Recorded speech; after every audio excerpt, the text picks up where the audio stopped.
Өнөөдрийн вакцин ирээдүйн хамгаалалт.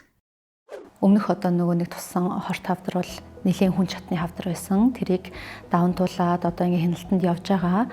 Тэгээд хяналтанд явж байгаагийн нэг одоо давуу тал буюу өмнө нь өвдсөн хүний нэг давуу тал нь амар юм болгоомжтой болчдөг. Ингээд дараа нь одоо яах вэ гэдэг юм дээрээ байнгын шинжилгээ өгөөд ингээд хянуулаад явдаг болсон.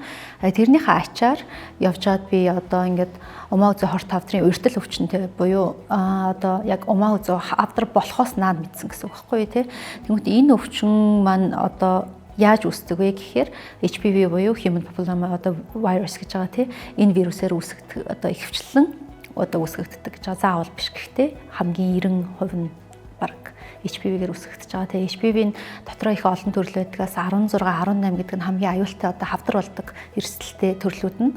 Тэгэнгүүт би болохоор яагаад ингэж хувийн миний асуудал те энэ бол бас хүмүүс ерөнхийдөө нэлээд хувийн жоохон нууж бас хаадаг. Тэгээ дээр нь нэмээд айхтар ярих дургу сэдвэн байж магадгүй. Гэхдээ тэглээгээд энийг заавал ярих ёстой асуудал болчиход байгаа байхгүй юу? Яагаад тэгэхээр Монголд одоо эмэгтэйчүүдийн өвчлөлийн номер 2-т орж байгаа хавдар умаа үзүү хорт хавдар байгаа. Тэнгүүд умаа үзүү хорт хавдрыг бүрэн сэргийлэх боломжтой хавдар гэж байгаа байхгүй. Тэнгүүд энэ дээр ямар одоо арга хэмжээ авах боломжтой гэхээр вакцин.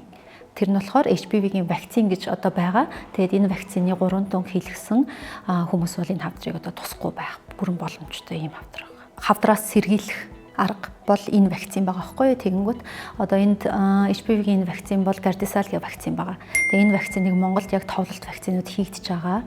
Тэгэнгүүт энэ вакцинд хамрагдах боломжтой нас бол 11 наснаас эхэлж байгаа. Тэгээ би бол охтуудаа хийлгэн 11 нас хүрэнгүүт нь хойлонг нь одоо хийлгэн гэж бодож байгаа. Тэгээ өөртөө ч гэсэн давхар хийлгэх одоо бодолтой ингээд байж байгаа. Яагаад тэгэхээр аль хэдийн одоо энэ халдварыг авсан ч байсгүй бол цаашлаад энэ одоо халдварыг хүмүүс бодохдоо за ингээд нэг юм би ингэчлээ авчлаа гэдэгтээ эмзэглээд ч юм уу. Энэ ерөөсөө эмзэглэх асуудал биш. Яагаад тэгэхээр хүн амын 80% амьдралынхаа туршид авдаг вирус байхгүй юу. Тэгэхээр энэ эрэгтэйч бай бүгд хийх хэрэгтэй. Эрэгтэй хүн бол цэвэр гол одоо тээвэрлэгч нь болж байгаа.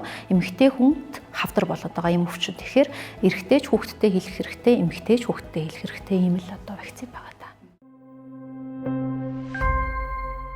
Өнөөдрийн вакцин ирээдүйн хамгаалалт.